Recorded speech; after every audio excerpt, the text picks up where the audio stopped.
distingués invités, parents, amis et connaissances, bonjour. J'ai l'honneur de vous présenter aujourd'hui le travail de recherche que j'ai mené sur le thème intitulé Impact du système TNT sur les chaînes audiovisuelles de la ville portuaire de Matadi. Avant toute chose, je tiens à exprimer ma profonde gratitude à mon encadreur, le docteur Guillaume Kissi Loubadika, ainsi qu'à mon directeur principal, le professeur ordinaire José Emmanuel Mata, pour leur orientation et leurs conseils qui m'ont permis d'arriver à la réalisation de ces mémoires. Ce travail s'articule autour de 3 chapitres principaux. Chapitre 1, cadre théorique et conceptuel.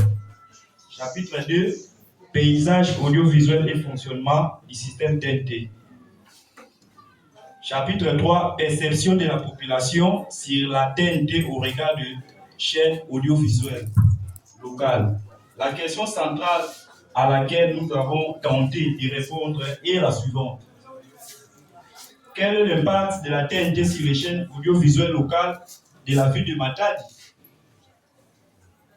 Les éléments pertinents recueillis au cours de nos investigations constituent la base de ces mémoires et nous ont permis d'apporter des réponses à cette problématique. Monsieur le Président du jury, chers membres du jury, je vous remercie sincèrement pour votre attention. Merci. Merci pour votre brève présentation. Alors, nous passons la parole au premier lecteur qui est...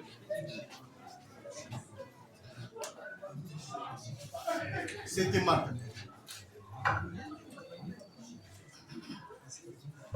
Merci pour la parole, cher président.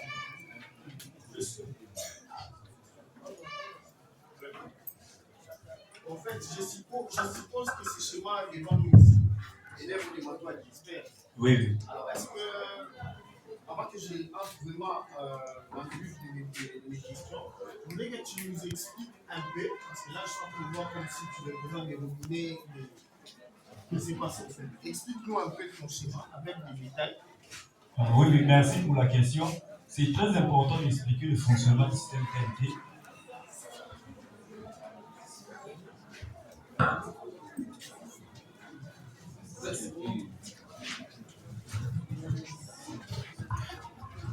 Nous avons le schéma fonctionnel. Ici, nous avons le schéma synoptique principal du système TNT, parce que c'est très important. Il faut comprendre comment la TNT fonctionne. Puisque, premièrement, nous avons la station centrale qui se trouve en Kinshasa, à Mbinza. Mbinza Pigeon. Voilà. Mbinza Pigeon, c'est là où se trouve la station centrale du système TNT. Alors, on suppose 3 chaînes qui se trouvent, soit 3 chaînes qui sont disponibles à la TNT, Digital Congo, Digital, RTGA, voilà, ainsi que Molière, voilà. Puisque nous avons une antenne parabolique. L'antenne parabolique envoie les informations. C'est-à-dire, ici, on obtient une fréquence qu'on appelle la fréquence de liaison montante, parce que cette antenne parabolique, c'est une antenne parabolique de puissance. Parce que ça diffuse ou ça transmet l'information au niveau du satellite par la bande appelée bande C. Voilà. Les 3 chaînes disponibles arrivent sur le satellite. Et ce satellite est appelé RASCOM. C'est un satellite régional africain, satellite organisation des communications. Donc, c'est presque tous les pays africains centrales utilisent ces satellites. Puisque les chaînes arrivent ici au satellite appelé RASCOM. Nous avons RASCOM. Voilà. Et le satellite, à son tour, il reçoit l'information qui se trouve au niveau des mines à pigeons. Voilà. Allez. Parce que Kinshasa voit, comme ce que je l'ai mentionné, et ça arrive ici. Maintenant, nous avons, ici à Matadi, il y a une station terrienne. ça se trouve au niveau de Soyo Village. Soyo Village.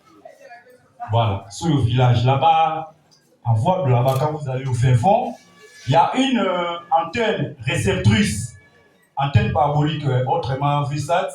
Mais ce n'est pas du tout VSAT, il faut comprendre ça dans ce sens. Alors, nous avons le satellite, afin que si le satellite reçoit le 3 chaînes et le satellite RASCOM envoie maintenant l'information, c'est-à-dire le 3 chaînes mentionné ici, et cette antenne reçoit le 3 chaînes disponible et ça arrive ici sur le récepteur. Le récepteur ici, en télécommunication, souvent dénommé RX, parce que l'antenne reçoit le signal de la bande C. La fréquence de la bande C. Voilà. Parce que l'antenne, ici nous avons LNB comme réflecteur au foyer central. Et cette antenne, quand ça reçoit, ça arrive à RX et le TX comme émetteur, parce que l'émetteur doit envoyer l'émission et ça arrive ici. Ça va arriver directement sur le multiplexeur. Et il y a une antenne, et cette antenne va pomper. Et nous avons encore le deuxième schéma synoptique qui est le similaire du premier schéma. Alors, ici, c'est très simple. On a comparé le schéma fonctionnel analogique parce que pour arriver au schéma fonctionnel numérique, nous devons d'abord bien comprendre comment fonctionne le schéma synoptique analogique. D'abord, la différence se trouve au niveau des équipements. Pour le schéma fonctionnel analogique, il faut avoir autant de chaînes, autant d'émetteurs, autant de récepteurs. Et c'est ça ce que nous avons expliqué ici. Par exemple, le chaîne disponible que nous avons cité ici, digital,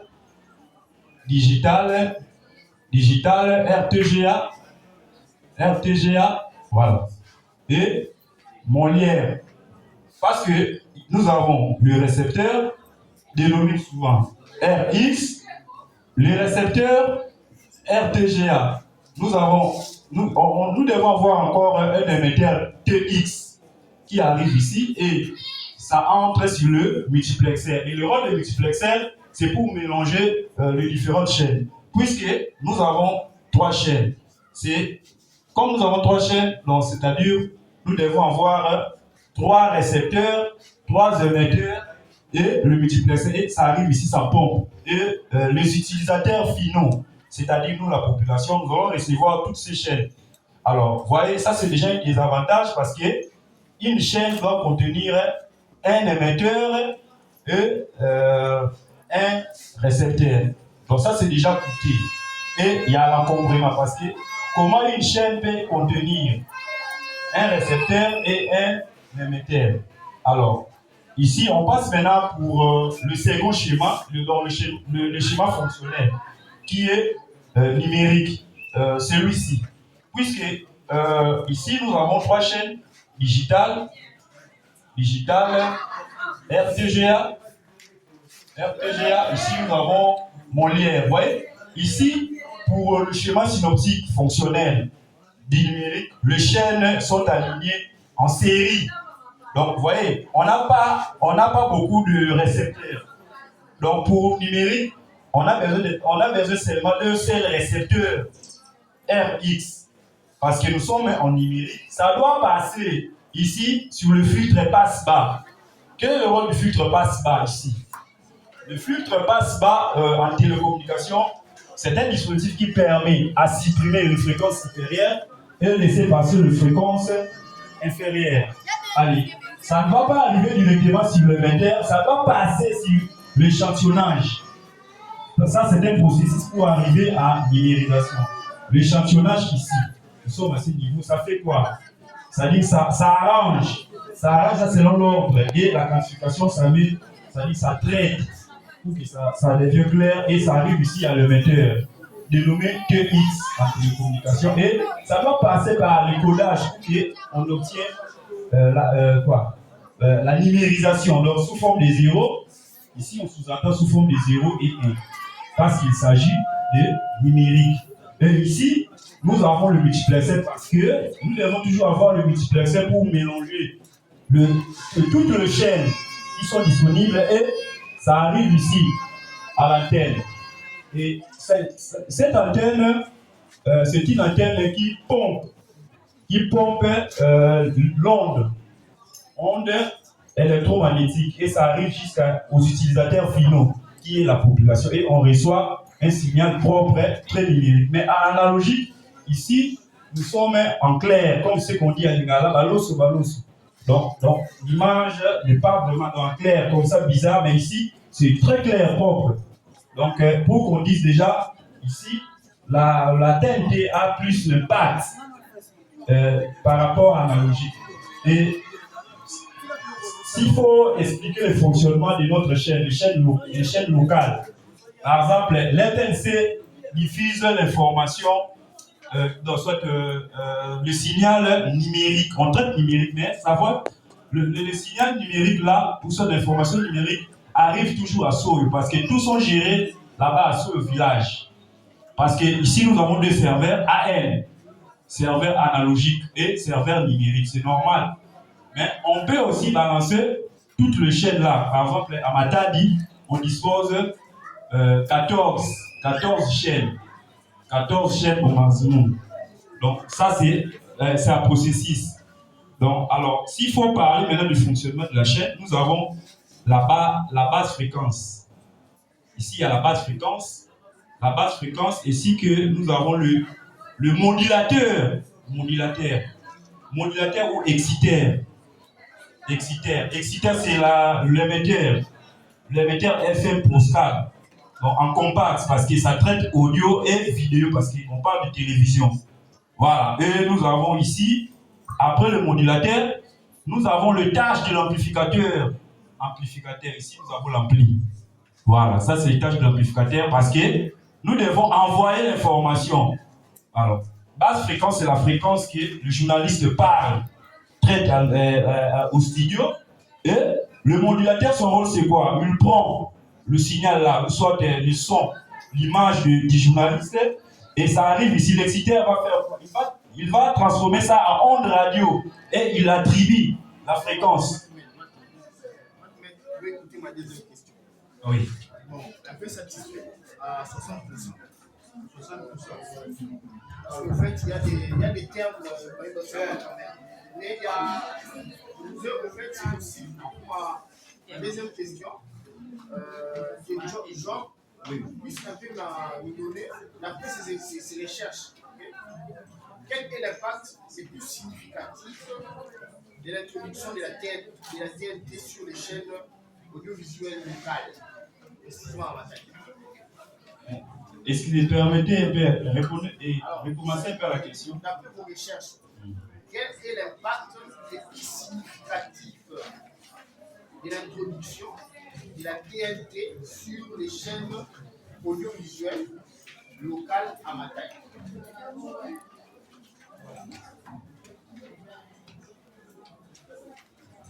Le deuxième lecteur n'est pas là, donc je peux consommer son temps aussi. C'est une question. Je dois ajouter une seule question.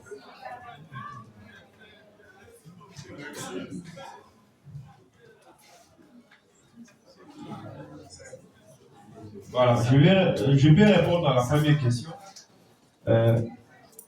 D'après les recherches de l'impact, nous avons mesuré, nous avons fait la perception à la population. Par exemple, ici,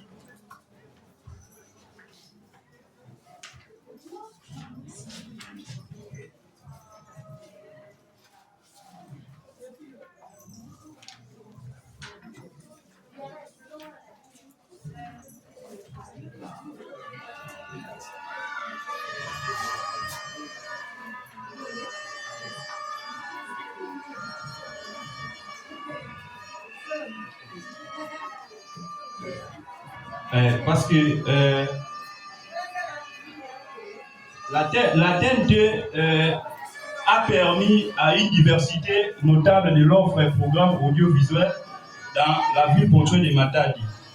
tout au niveau national et international. Ça, c'est par rapport à la première question. La deuxième question, c'est quoi encore? C'est quoi l'impact de l'introduction de la qualité dans les chaînes audiovisuelles locales? On cherche l'impact. Là, on dit quoi? S'il faut parler, c'est ça que je dis. Bon, ici, on a mesuré l'impact du système TNT. Nous avons créé d'abord, oui.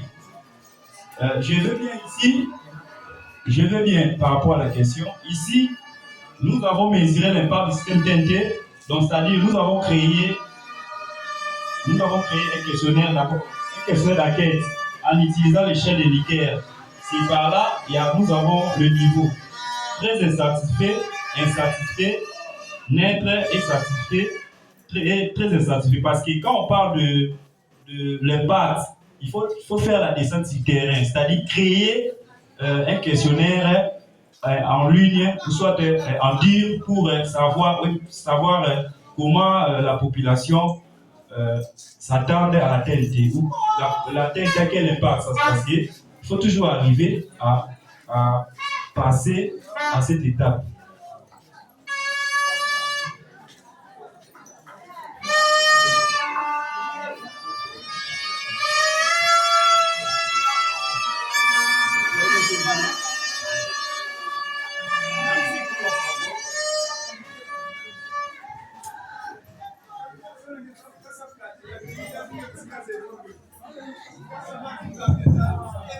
Merci beaucoup pour la parole. J'ai juste une seule question en tant que physicien, parce que nous avons devant nous un récipiendaire qui défend pour l'obtention du titre de licencié en physique électronique. Alors, lorsqu'il y a une émission au niveau de la télévision, l'encadreur va fixer l'orateur, il prend les sons, l'image et il transmet au niveau de la cabine technique. Cette transmission, c'est sous forme de signal électrique qui nécessite un support pour sa conduction parce que c'est un signal électrique. Mais en suivant ce que vous démontrez là-bas, et c'est vrai, nous voulons savoir à quel moment et avec quel principe physique ce signal électrique se transforme en une onde hertzienne pour qu'il ne nécessite plus un support. Voilà la seule question. Merci pour la question posée. Ici, il y a un dispositif qui fait qui convertit, c'est-à-dire le signal électrique là onde radio. J'avais déjà parlé ça. C'est l'émetteur ou excité modulateur. Donc c'est un dispositif qui permet lui-même à convertir ces signaux électriques là à onde radio. Les principes. C'est quel principe? Le principe.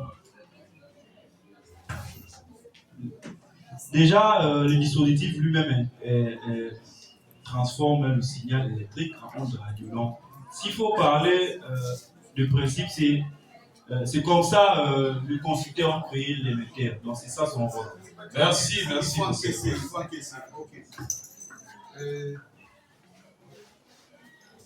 Nous passons, nous félicitons les récipiendaires. Merci pour les jeux de questions et réponses. Alors, si c'est possible de vous lever et le public peut applaudir notre récipiendaire.